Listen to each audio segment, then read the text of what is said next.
Ann Rickard, who is the APN travel and feature writer, a Noosa columnist, author of 6 numerous travel books, and a local.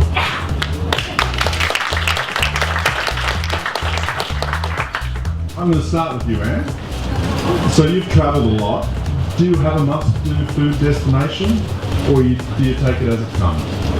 For me, the must-do food destination just has to be France, really. I mean, the minute you arrive in France, the minute I arrive in France, and I am lucky enough to go every year, take a small group every year for a little culinary tour, and just the moment I arrive there, the smells, the sights, the sounds, and even from the simple, the famous croque monsieur, the lovely toasted cheese sandwich. The minute I get there to the airport or the station and I see those there, I think, oh, this is such a simple thing, but to me it just says France, and the whole of France is about, just food, the smells, the markets, the bread in France. So for me, it's France, yeah.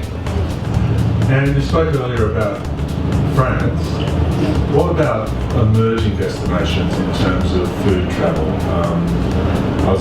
If you look at where people are travelling, most of the big companies are expecting Australians to discover South America in an enormous way in the next 2 or 3 years.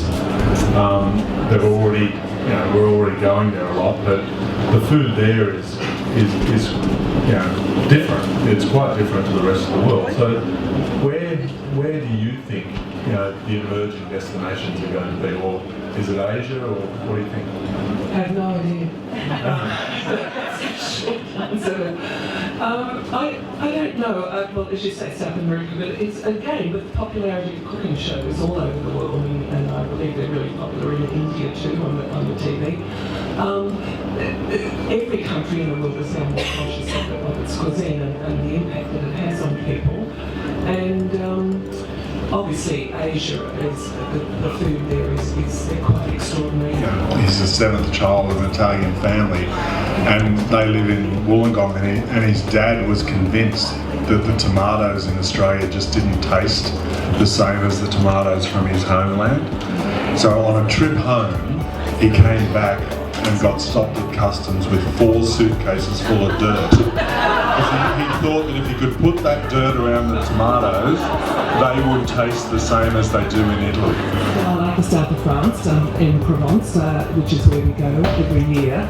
But all of France really is just a feast. I think every village in France boasts that they have the best market in France. Everywhere you go, so you've got to come to our market, the Saturday market, usually ours is the best in France.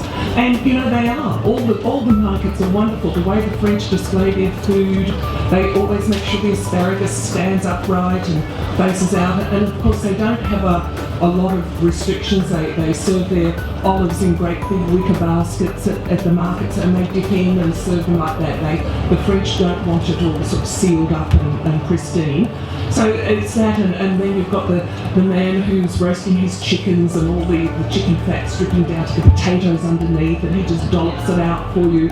So it's just a pleasure everywhere you go in France. And then of course you've got the patisseries where the cakes, and they're like jewels all lined up. I mean, I would look in a patisserie window rather than a jewellery window. For me, it's just such a pleasure. So yeah, I love it down there. But all of them, of course, Paris as well. Oh, I better shut up, stop. I'm getting hungry.